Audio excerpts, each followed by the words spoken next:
Welcome back to Unspec. I'm Joey, and this week we are going to be talking about the 2026 Golden Globes, the winners, the losers, the broadcast, and later we're going to talk about Park Chan-wook's new film, No Other Choice. But first, let's get into the Globes.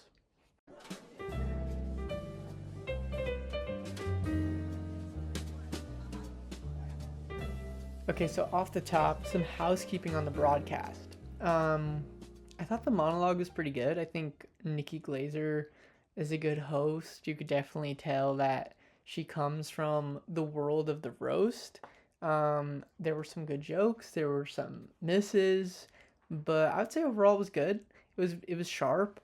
I think it had a good. The opening monologue had a good pace to it. Um, some good ones like "Wicked for Money" got a big old laugh out of me. Um, the Leo jokes evolved in a very funny way. The Sean Penn jokes are funny, like entertaining, very entertaining. Start kind of standard fare, but pretty fun. Um, what I didn't think was fun was the call sheet. Polymarket. I don't know even know what I would call it, like live gambling statistics.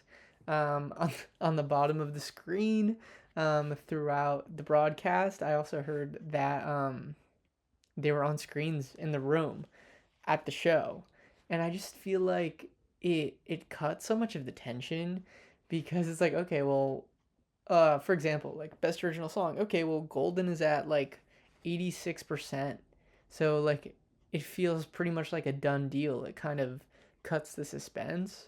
But also it's like if that doesn't win, the idea of so many people like losing money is just so it's like not great. Like you're almost kind of hoping it wins. It's like I don't want to see people like I don't know.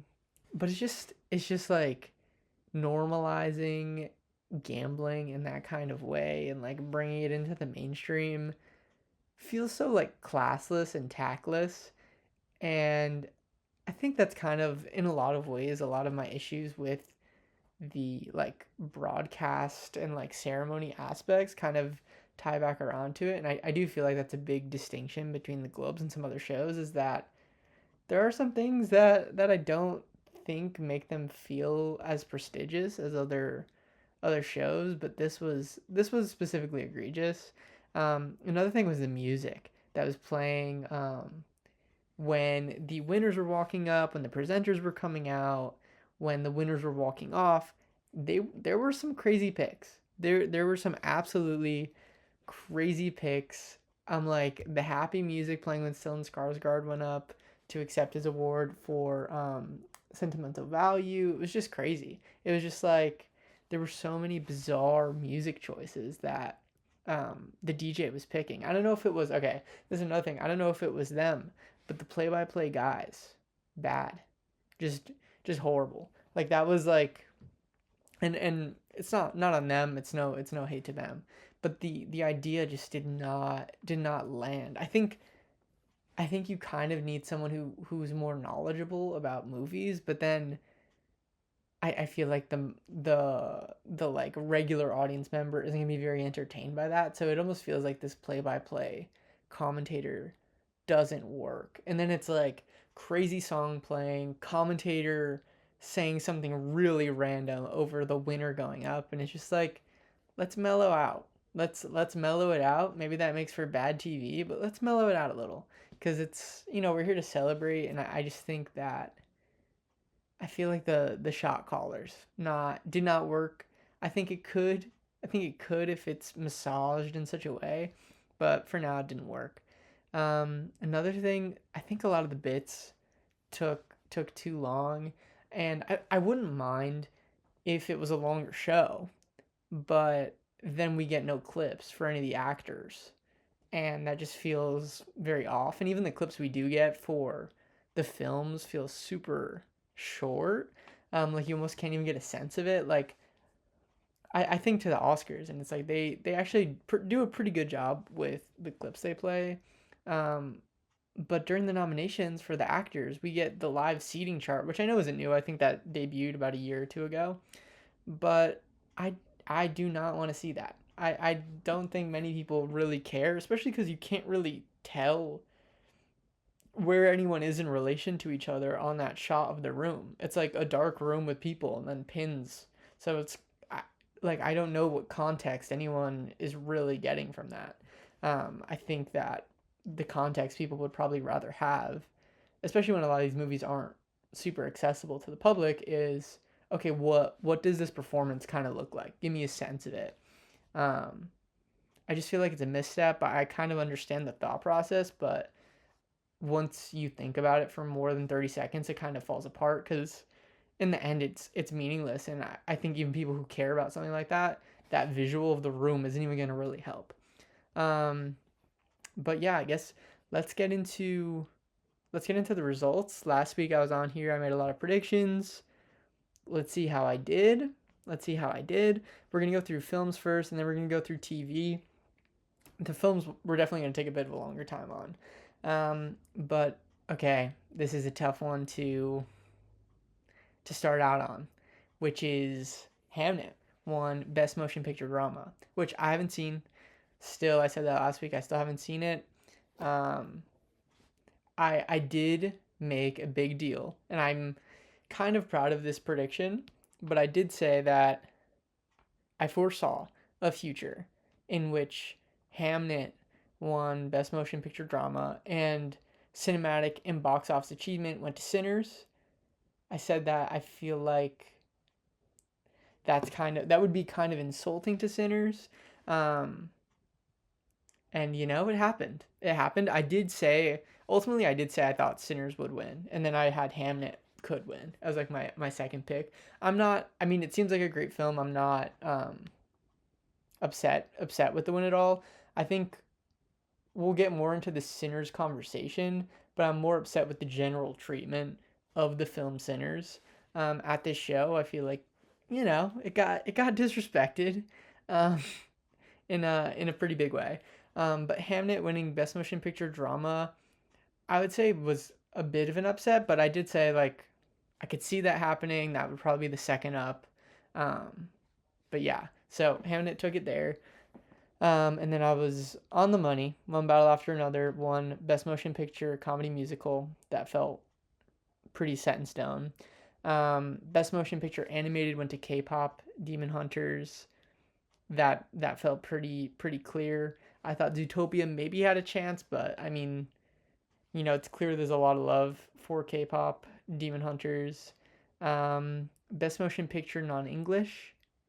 I said last week that Sentimental Value um, would win, which did not end up happening. It ended up going to The Secret Agent, which, so in the run up to the actual night, just for fun, I was like doing my own sheet and I had adjusted that. And so I had actually done The Secret Agent as the winner on that sheet, but I'm going off of what I did last week. And so I said Sentimental Value would win, and it did not.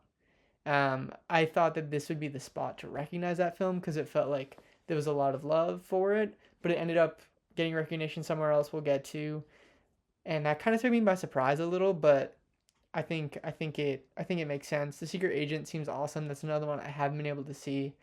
Very, very, very anticipatory towards what that one will be like. Best Actor Drama. Speaking of The Secret Agent, Wagner Moura won for The Secret Agent, which I had said last week. I think some people felt like that was a bit of an upset. MBJ with Sinners. Um, I feel like if you look at the award season, Moore has really kind of been like a juggernaut through this race. I think he's really competitive for the overall Oscar. I think, and another thing too is MBJ has also gotten a lot of awards love too. So, um, it definitely is complicated. I do think Sinners is more of an ensemble film. I feel like some of the supporting um, performances stood out more to me. But obviously, he's playing the dual role. Like that's huge. Um, but it was cool. It was cool to see Mora win this one. I felt like that's where it was headed. I feel like that's where we're on track for the Oscars now. Is a showdown between him and our Best Actor Comedy Musical winner. Best Actress Drama, Jessie Buckley, Hamnet. I didn't even entertain any of the other nominees. I mean, there's a lot of talent in this category, but that one felt, pretty in the bag. She gave a great speech. I do want to give a shout out, much like Julia Roberts, who is also a member or a nominee in this category. Give a shout out to Eva Victor, another nominee in this category. That was a very cool moment. As a lover of Sorry Baby and someone who was ecstatic that it got into the Globes at all. I wish it was here for screenplay. I hope it gets into Oscars for screenplay because I think it's so good. But Eva Victor getting that like special shout out was so huge, especially for a movie that feels like it's like super small, might get under recognized, but that's one of my favorites of the year. I think it's one of the best of the year. And so it was super cool to see them get a shout out like that, especially from Julia Roberts, who's amazing. Best Actor in Musical Comedy, again, I had said Timothée Chalamet will win. He did win. It felt like there was a bubbling race underneath him of people all kind of fighting for, DiCaprio, Hawk, Lee Byung-hun, and, you know, I think it did feel like Chalamet was ahead. Like anything else would have been a surprise upset, which I could have seen happening at the Globes. Um, but no, and Chalamet. I think there's a lot really interesting there too. He's one of the youngest. I think he's the youngest person to win Best Actor for film at the Globes. Um, and he's just, last year there was a lot of talk. He had a ton of nominations. He's under 30, but had never won at one of the four major shows. He won the SAG Award last year, very memorable speech.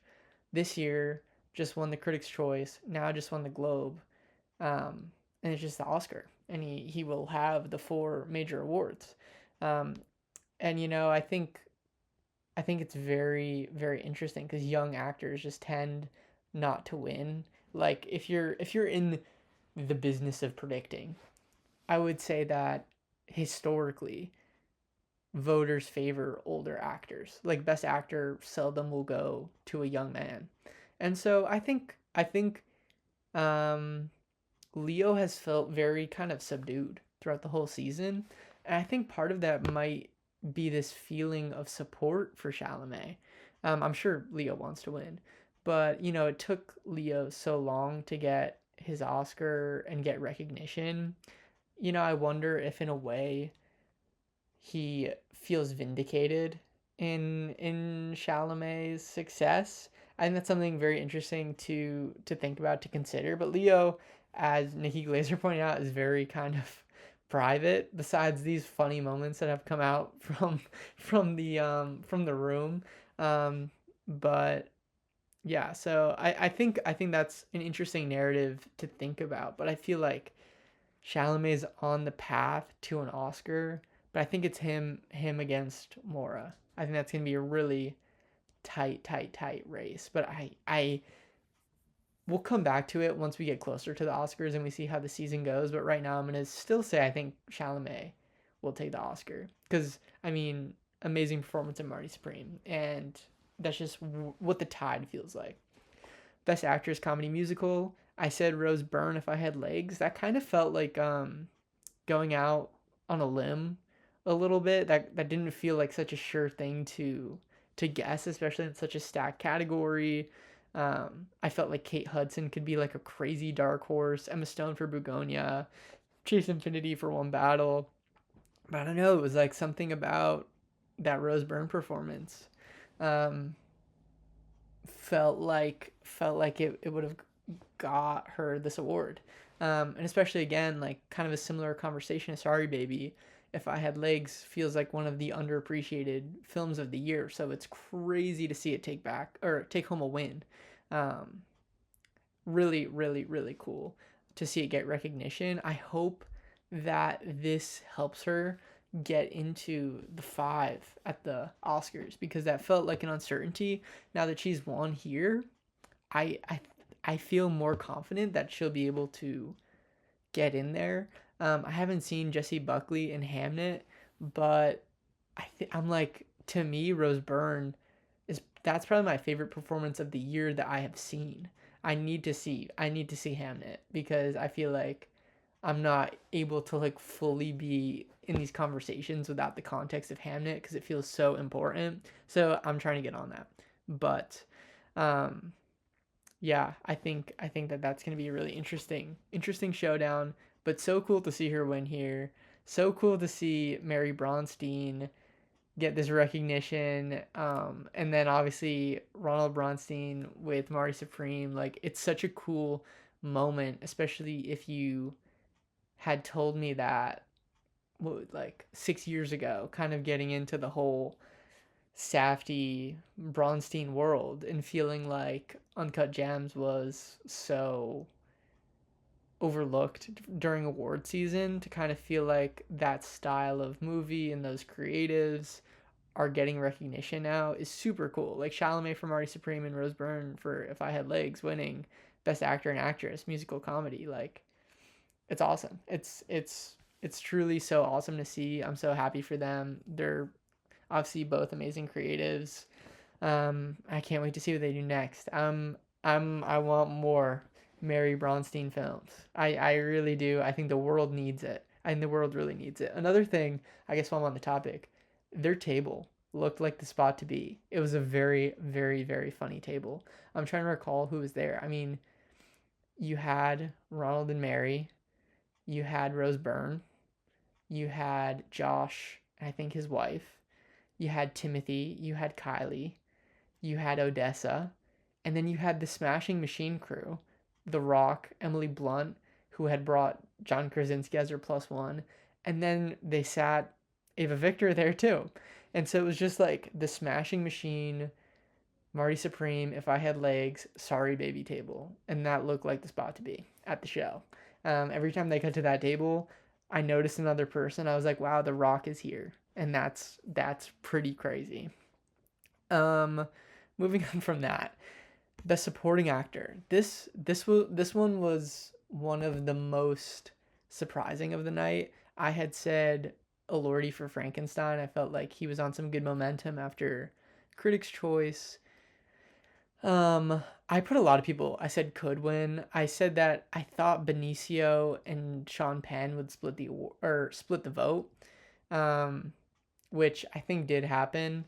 And then I had Stellan as a could win. I said that it felt like early in the season he was the front runner in this category, and as the other movies came out and like they kind of felt more exciting, it kind of felt like he got buried in the conversation and didn't become so talked about as the front runner in this category. But I feel like obviously voter appreciation has been there, and I think I even said like I'm worried that I'm underestimating him. Um, but I was. And obviously he's amazing in that film. So it's awesome to see him win here, get recognized. I think this one to me still feels really open going to the Oscars. I think now it really feels like a fight between Benicio and Skarsgård. And then I'm gonna say Jacob Elordi kind of in third, lobbing some strays, like third partying into that fight. But it was cool. That was like a cool way to open the show with such a crazy surprise. But on to the next one, which is an even crazier surprise. Best supporting actress. I did not feel like Teyana Taylor had the momentum for this right now. I think I had said that it felt like I was pretty confident for her to take the Oscar, but it didn't feel like she was who the Globes would pick. And I was happy to be proven wrong because she's my favorite performance in this category. And so that being the first award of the night, one that I didn't really think would happen, but did, was so cool. I had said Ariana Grande, Wicked for Good. Wicked was shut out. Wicked was completely shut out. Um, and then I said that Amy Madigan for Weapons, I said I think could. Um, but again, like that was coming off the critics choice. I think she'll get in to the five for Oscars, which to me feels like adequate representation for weapons, but Tayana was my third behind them. I was like, I think it could be her too. Like, she's super strong. I don't really know where they're at, but I'm going to say that it feels like she's the Oscar pick, and one of these other two will be something that the Globes more want to go towards. But I was proven wrong. I'm happy to be proven wrong. And, she gave an amazing speech. Obviously, one of the best speeches of the night, if not the best. But yeah, super, super, super cool to see her win there. Um, the discourse has been crazy. Has been crazy. I'm not even gonna get into it because I can't even tap in. Like, it's one of those discourses where it's like you can't even fully tap into the one battle discourse. Sadly, I guess I guess we're about to actually dive into it even further. But for best director and best screenplay, I had said that I felt PTA and Coogler would take one each. I said I thought PTA would probably take director and Coogler would take screenplay. It ended up that both went to PTA for one battle. Um, you know, I think let's come back to this once we get through all of the film nominations because I think there's a specific conversation to be had about Sinners and where it's at in the awards race. This one is a conversation we're gonna have right this second. Best original score.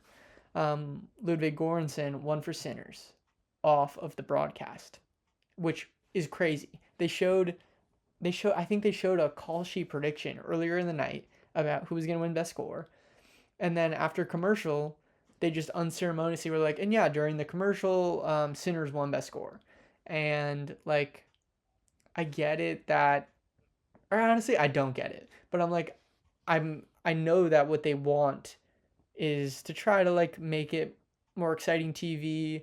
Most of these categories at the Globes don't involve craft. It's more kind of celebrity based. And so like this one feels probably like an easy one to cut.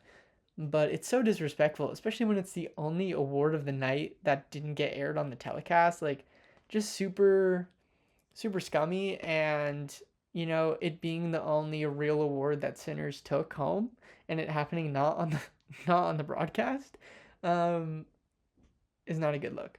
And then cinematic and box office achievement is where Sinners got its televised win. Um, they introduced this category a few years ago, and it's just so disrespectful. I don't know. I'm like, it doesn't really mean anything. Cinematic and box office achievement. What does that mean? It's not best. I don't know. It feels like, okay, we couldn't award you in the main two film categories. We're just gonna throw you a bone. This is what went to Barbie. This is what went to Wicked last year. I think this feels even more offensive than those. I think Sinners feels like an even more kind of serious film and like real. I mean, I think Barbie felt like a real contender, but I mean, Sinners feels like one of the front runners of the race. Um, and so I don't know. I don't know. And then I guess just to get out of the way, another one that I feel like was robbed from Sinners but felt inevitable, Golden from K-pop Demon Hunters, which I did say I thought would win. So coming out on the film side, I guess how many did I get right out of what I said last week? I got 1, 2, 3, 4, 5, 6, 7, 8, 9, 10. 10 out of 1, 2, 3, 4, 5, 6, 7. 1, 2, 3, 4, 10 out of 15. Not great. Not great on the film side for last week. I would not bank on me. I did say that I could see. Well, I said all of the ones that won. I did say I could see happening, but I missed out on drama. I missed out on non-English picture. I missed out on supporting actor, supporting actress, and screenplay. Those were the ones that I did not take home. But I guess the Sinners conversation, I feel like it should be had. It's tricky because I I I haven't seen Hamnet, so it's hard for me to speak on that category. But I don't know where I would see it winning elsewhere. I think Best Actor drama feels like Mora's kind of ahead of the pack.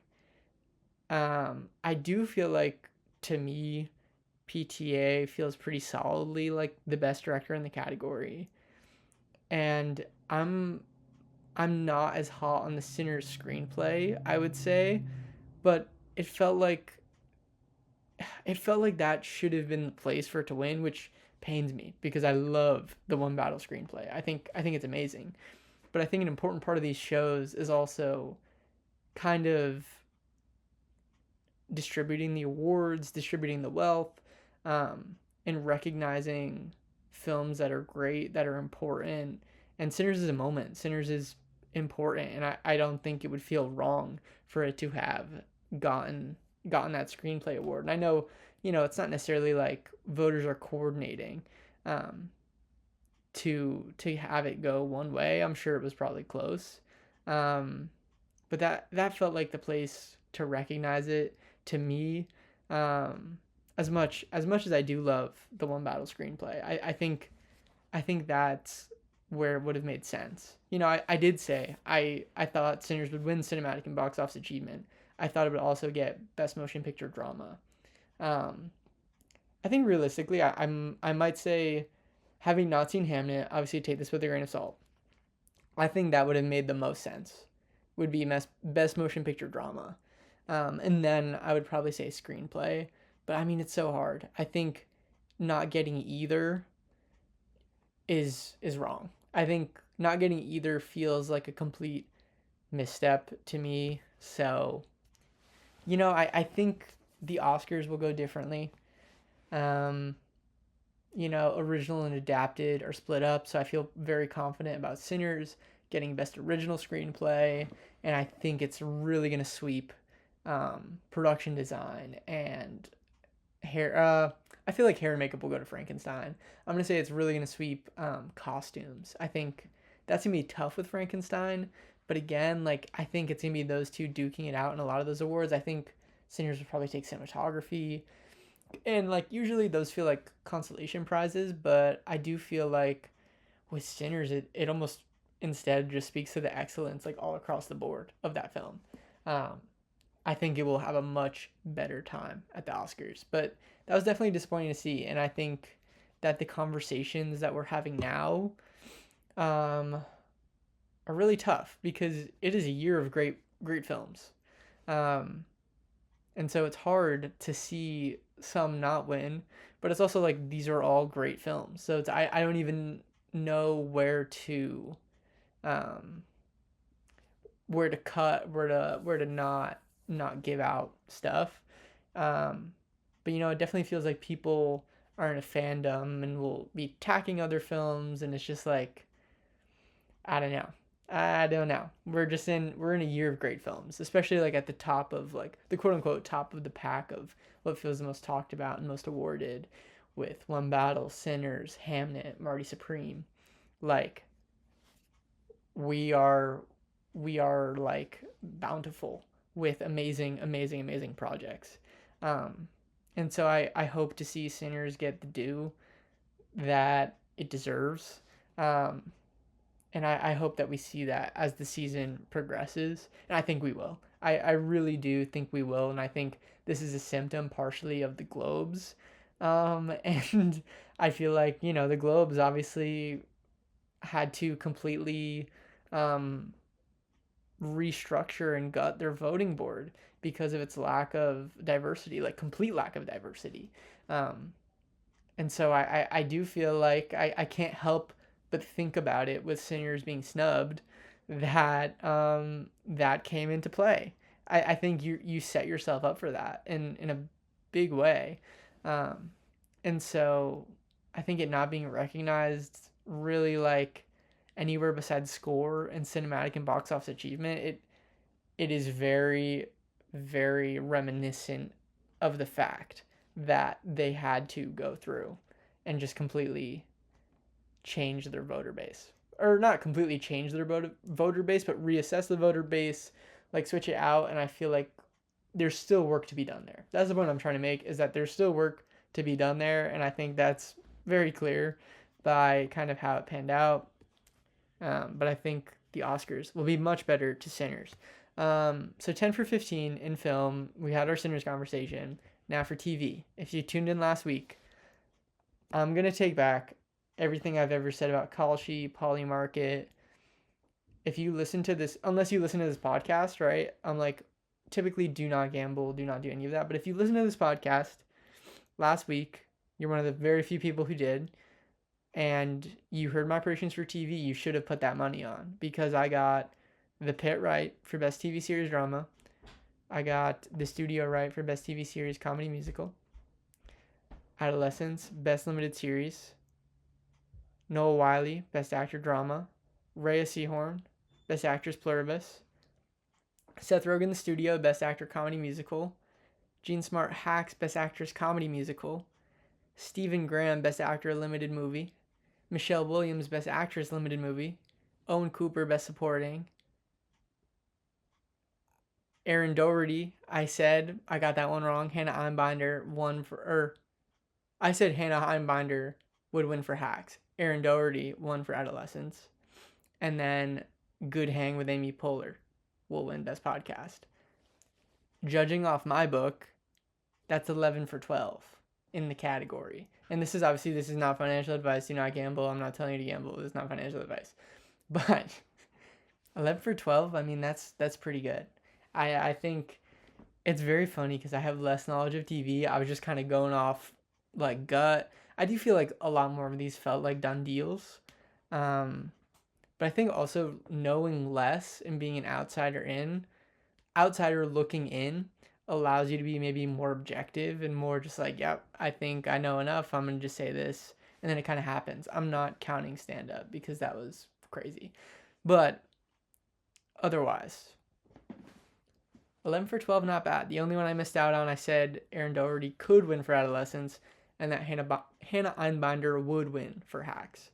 And then again, I had said earlier in the show, leading up to it, just like on my personal ballot, I actually ended up changing that. I said Erin Doherty would win for Adolescence. So that's a pretty good night for me. That is a pretty good night for me. Maybe I should have bet. Maybe I really should have gambled, and hit it huge. I should have parlayed. I should have parlayed all of them, and I would have hit it huge. I guess, okay, I do want to talk about Best Stand-Up. I really was unsure. I threw some stuff out there, but I didn't really make a prediction. I'm a little surprised it went to Ricky Gervais. It did feel like it feels like he's the favorite in the category, like probably the person who was most likely to. But I feel like with everything that comes along with him nowadays, it is surprising in a way that he still kind of has the power to just come in and win this category. But Wanda Sykes was hilarious. I loved her roast. I loved her roasting Bill Maher. That was great. His face, he really could not take that joke. And then Ricky Gervais, her acceptance on behalf of him, amazing. I love Wanda Sykes. It was amazing. But yeah, so that wraps up the Globes results.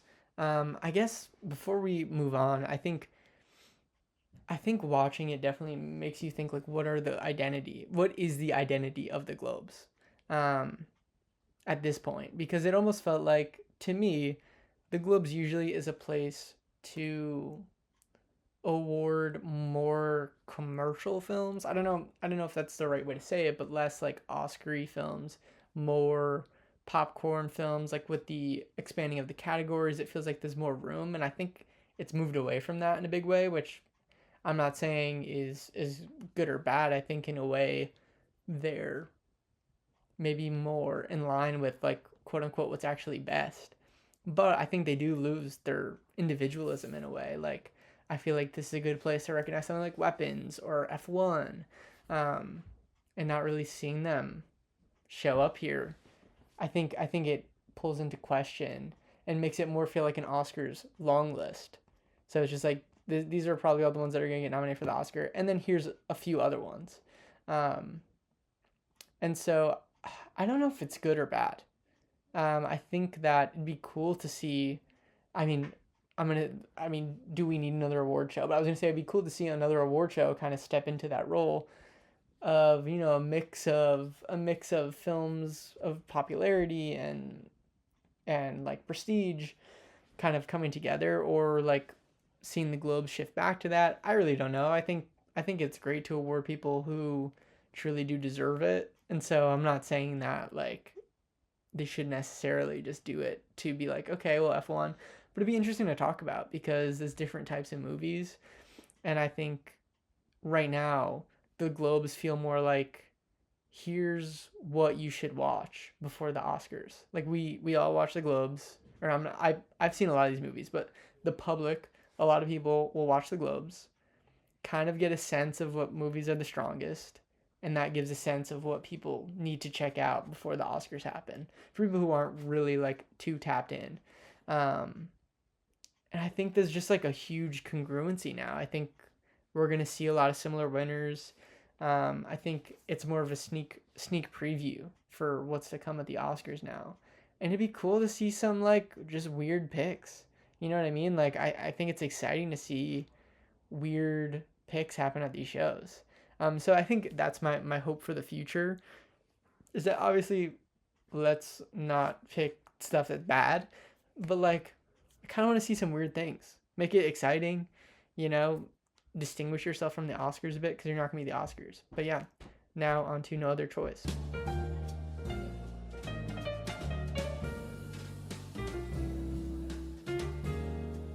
Okay, so I just want to talk briefly about Park Chan-wook's new film, No Other Choice. It is going like super wide in theaters this Friday, January 16th.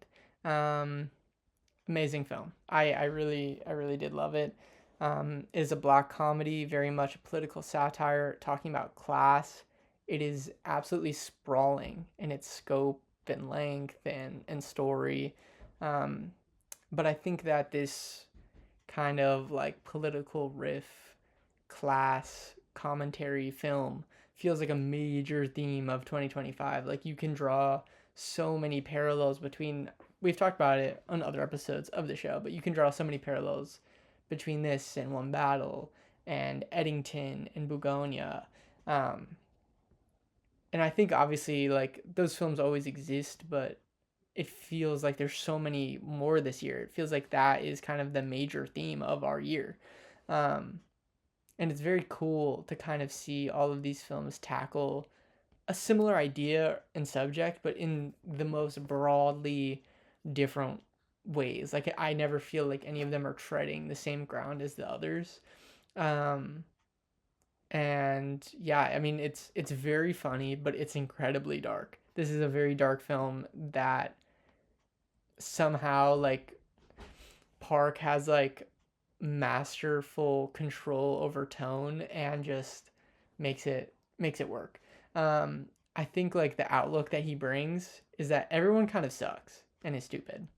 There's no I feel like right there's kind of no person here who's quote unquote good. And it's very hard to strike that kind of tone while still being enjoyable and kind of riotous, and being kind of full of laughs and obviously also tragic and heartbreaking. Um, but I mean, he just has mastery over tone, and that's like the key to this working. I think very much this film gets into like the thin layer holding the upper middle class above the lower middle class, um, without being like super heavy handed or obvious. And I think that it's a brilliant display in storytelling, or brilliant communication in storytelling about how like the middle class has more in common with the working man than the 1%, which feels very, very prescient to conversations we're having. And that with the snap of the finger, the luxuries that you're kind of afforded in the upper middle class can be taken away by the powers that be, right? As we see Mansu go through this. Um, in many ways, this film somehow shows how like automation and corporate greed, which we're dealing with a lot now, obviously in America, but also Korea, um, and then that this wealth divide has grown between the upper middle class and the lower middle class, and that there's simply less job opportunities for these positions that have been automated, and somehow the movie is fun and funny. Um, and so it makes it very, I don't know if I want to say accessible, but I do feel like it's kind of accessible and digestible. But it definitely makes you grapple with very, very real and interesting topics that I think do like need to be kind of addressed. And yeah, I think for it to work, the directing is just on another level. Like Park's mind is immense. Like it's a crazy plot. It's an elaborate plot. Um, and like the info is not spoon fed to you. Mansu's plan is not spoon fed to you, and like that can be disorienting a little bit just because you don't necessarily know what's happening all the time, but it makes it so engaging because you're trying to follow and stay in touch with what he's doing and why he's doing it. I think ultimately it just makes for an amazing, amazing film going experience. And then obviously amazing performances all throughout the class or all throughout the cast. Lee Byung Hun is just amazing at the center of this. Sun Ye Jin as Miri, his wife, she is amazing. Like the movie is like, obviously there's a huge cast, there's an ensemble of cast. Sorry, there's an ensemble of cast members, but these two definitely kind of anchor it. She's so captivating and propulsive, and her dynamic with Mansu is amazing. But she's just a great character. Like Miri is a great character, so complex, so many layers, and is such a foil to him that like perfectly weaves his plot with his competitors together with his plot at home, and I think it just works perfect. Um, Mansu is unlikable, um, and kind of crazy, but also you empathize with him. He's a victim of the system. The Lee Byung Hun's performance makes you like very kind of empathetic for him. Um, I think that kind of character, quote unquote, is also very interesting to consider in the current discourse that is being had around, like, for example, a film such as Marty Supreme. Um, what does it mean to have an unlikable or morally gray protagonist? Um, Again, also like similar to Joe Cross and Eddington, similar to Jesse Plemons' character in Bugonia. Um, what does it mean to have morally bankrupt characters at the center of your film? Um, I think it makes for really compelling and amazing films. I think all five of these films that we're kind of talking about in this conversation um, are amazing, and No Other Choice utilizes that kind of protagonist perfectly. And I think ultimately it's a great film. Um, Thematically, kind of coming back to the fact that he's a victim of the system, thematically we're going beyond like just the idea that okay, corporations are bad and like our lives are kind of being affected and deteriorated by corporate interests. But these films are also kind of getting more into questioning whether the people complicit in these institutions, like what do we think about them and how do they play into the story? And so, it's very, very complex, and I'm not here to give I guess like answers to that. I feel like you should watch the film and kind of make up your mind on that. But what means what are the ends that someone is pushed to by, like being a part of the system. Um but I mean, I guess like kind of getting back specifically to the roots of this movie. Sorry, I kind of took us on a tangent there, but um, him being a paper maker is just perfect. Like thematically, it is perfect.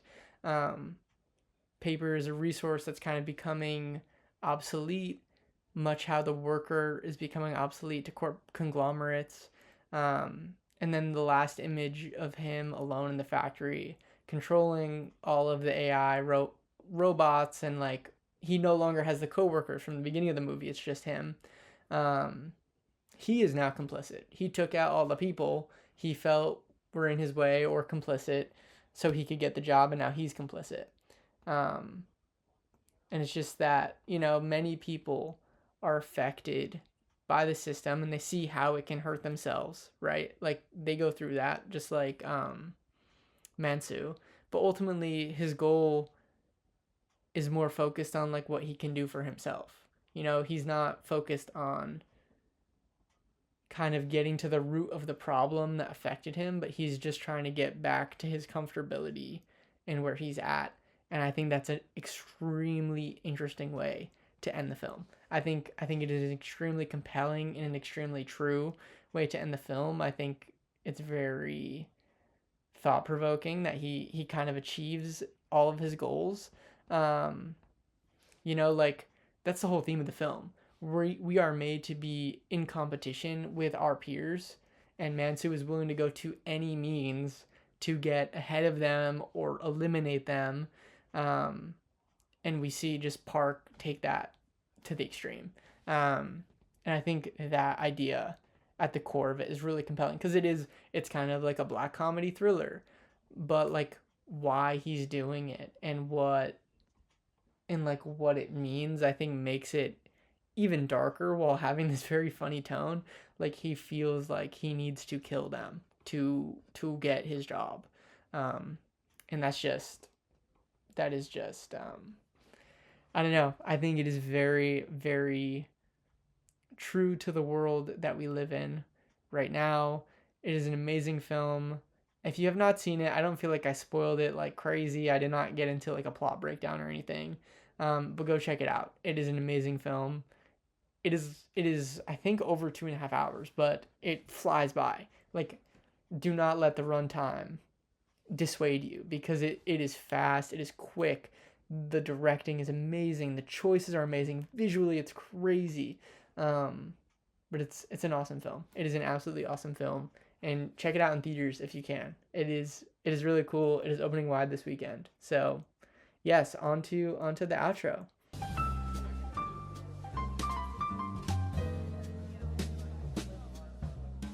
Again, much like last week, we have no news. The Globes results are our news. We are very much in awards watch right now.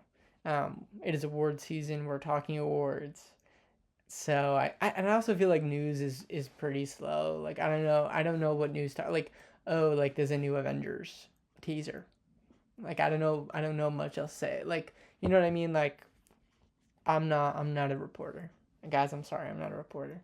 Maybe we'll bring the news back, but I feel like this award stuff is the news. We have Oscar nominations coming up. We have more shows coming up. I don't know how heavily I'll cover some of the other shows. I might kind of briefly mention them. I'd love to talk about SAG. SAG Awards, DGA nominations just came out this week too.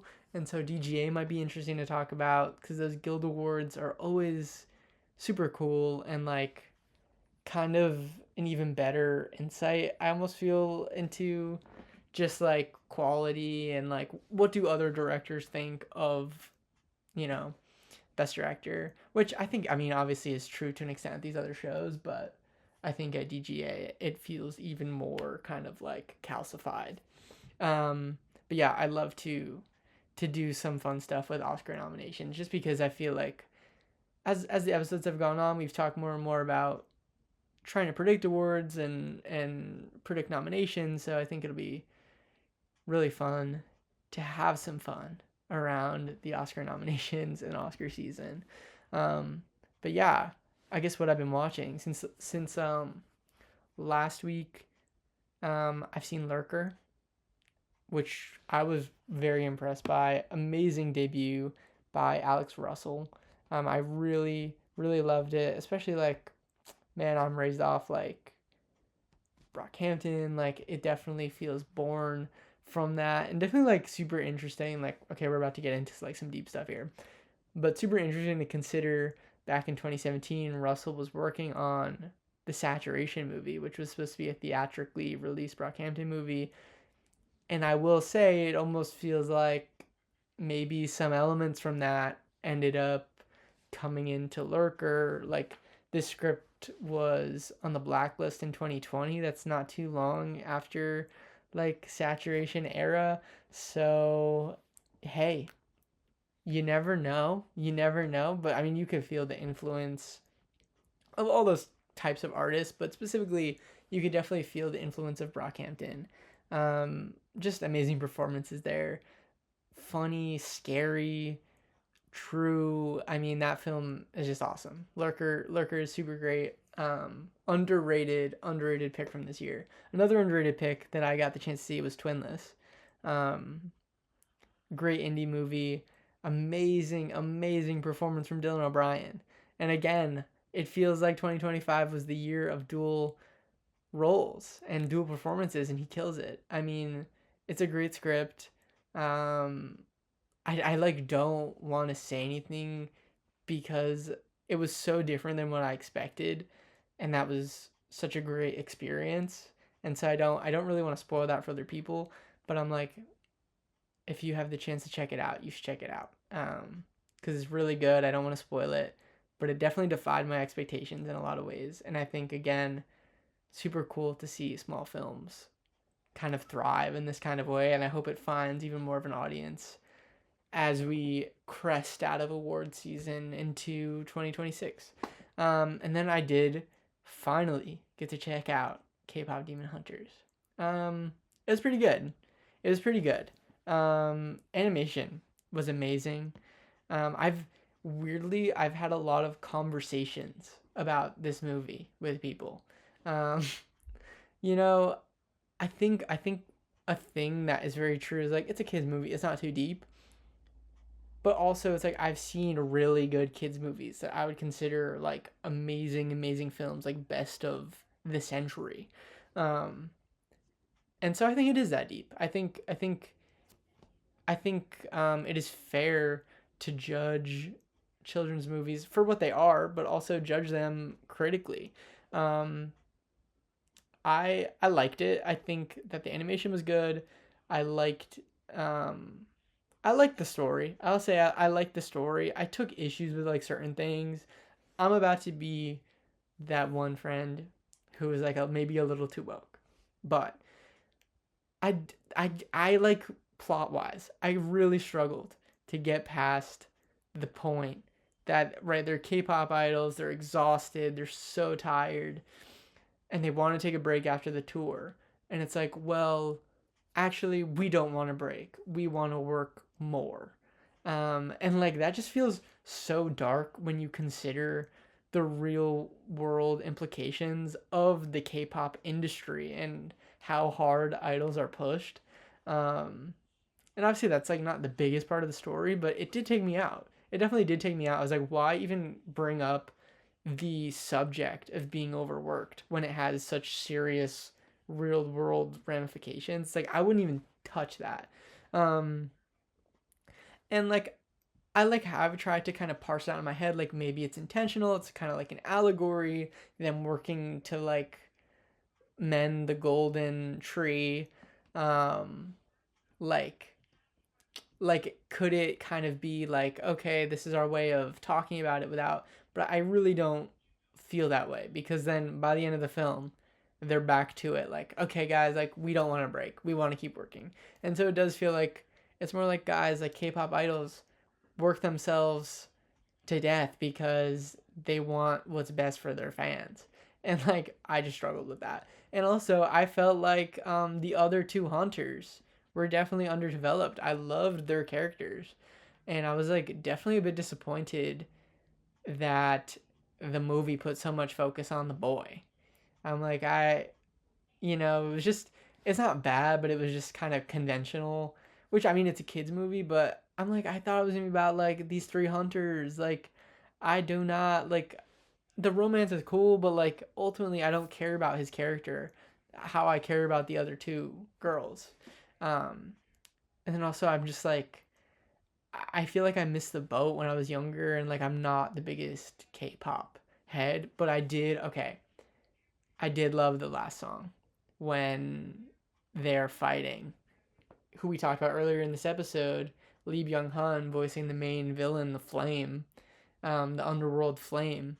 Um, and he's great. Obviously, he's amazing in that. It's so funny that he's in this and No Other Choice. But, them taking him on, that song, got me in the emotions. But there's a lot of great. There's some things that I'm not as hot on, and so I feel like I'm kind of down the middle. I think it's a good film. I honestly, having seen like only a couple other animated films this year, I probably prefer something like Elio to it. But it's a great film. I think I'm like I understand. Or let me walk that back. I don't know if I say it's a great film. It's good. It's definitely a good movie. It's a good movie for kids. Like I get why it's popular, but it's like not. It's not fully there on the level of like some other animated like movies that I feel like just catch the culture in a certain way. But I'm like I get why people like it. I feel like I have my own version of that with the Super Mario movie. I'm like I loved that. I'm like I recognize that it's like not really the best, but I personally loved it. I was like this captures so much of what I like. Um but yeah, I'm like I think it makes sense. It makes sense that it's getting so much awards love. Um but it is sad. I think it is sad. I guess kind of wrapping a bow up on this episode. It is sad, seeing it kind of dominate the best animated feature category. It's a good movie. Obviously, it's a huge cultural moment. But as the weeks go on, Zootopia 2 is the biggest animated movie of all time. And it is probably going to be in the top 10 highest grossing films of all time if it isn't already. Um, and just the fact that a movie that was not released theatrically, Netflix is steamrolling it in that kind of way. And I also personally do think Zootopia 2 is probably a hair better than K-pop Demon Hunters. I'm like, that, I said it in the last episode, but that feels like the industry, but like on a microcosm level. Like somehow K-pop Demon Hunters is still able to like dominate what feels like the biggest kids movie ever. And yeah, it's just very interesting to consider. I think they're both good kids movies. Neither of them are bad, but things to think about as we enter deeper and deeper into the rabbit hole of the streaming era. But thank you for tuning in. Thank you for listening to me talk. I kept it under an hour. We'll be back for sure to talk more movies. When I see Hamnet, that's going to be a big moment for the show because every week I say I haven't seen Hamnet and it's got to change. I got to see Hamnet. So let's manifest that going into the next week. Well, thank you so much for listening. I hope you have an amazing week. And bye. Go see a movie in theaters. Probably No Other Choice. Go see No Other Choice. Or go rewatch Marty Supreme or any other movie that's in theaters like Avatar. Or Is This Thing On? If you can find it. I really want to see Is This Thing On. Okay, thank you. Bye.